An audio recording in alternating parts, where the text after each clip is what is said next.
శాసన మండలిలో మరోసారి మంత్రి నారా లోకేష్ ప్రతిపక్ష నేత బొత్స సత్యనారాయణ మధ్య వాగ్వాదం జరిగింది. విద్యార్థుల సంఖ్య తగ్గిపోవడానికి గత వైఎస్ఆర్సీపీ ప్రభుత్వమే కారణమని మంత్రి లోకేష్ ఆరోపించగా బొత్స అభ్యంతరం వ్యక్తం చేశారు.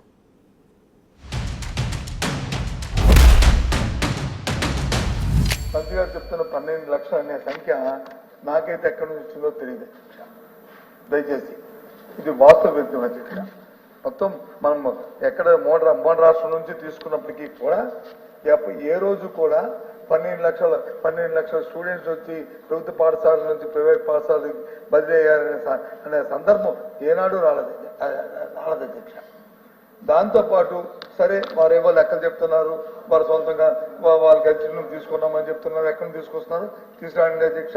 అది దాంట్లో కాంట్రవర్సీ పాదలుచుకోలేదు అధ్యక్ష. దాంట్లో అయితే సౌకర్యాలు లేవు, ఏమీ లేవు అని సభ్యులు మాట్లాడుతున్నారు అధ్యక్ష. అదే ఏ రిపోర్ట్ మాట్లాడినా రిపోర్ట్ ప్రకారమే చూసుకుని, లేదు ప్రత్యక్షంగా ఒక స్టడీ టూర్ లాగా ప్రత్యక్షంగా సభ్యులందరినీ తీసుకుని మాకు కూడా చూపెట్టండి. 5వ తరగతి పిల్లలు 2వ తరగతి తెలుగు చదవడానికి ఇబ్బంది పడుతున్న విషయం వాస్తవ అధ్యక్ష. 2014 57% మంది పిల్లలు చదవగలిగితే అది 37.5% పడిపోయింది అధ్యక్ష. ఇది నేను చెప్తాను కాదు, ఏసర్ రిపోర్ట్ 2024 చెప్పింది.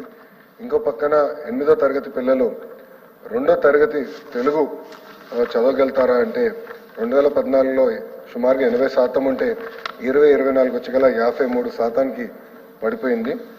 అంతేకాకుండా 85% మంది పిల్లలు 3వ తరగతి పిల్లలు కనీసం 2వ తరగతి టెక్స్ట్ బుక్ చదవలేకపోతున్నారు.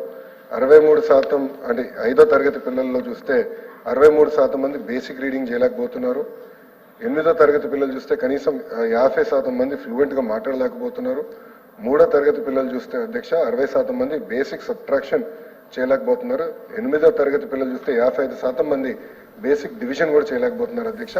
90% మంది 3వ తరగతి పిల్లలకి బేసిక్ ఫౌండేషనల్ న్యూమరసీ స్కిల్స్ కూడా లేవని ఏసర్ రిపోర్ట్ పేర్కొనడం జరిగింది అధ్యక్ష.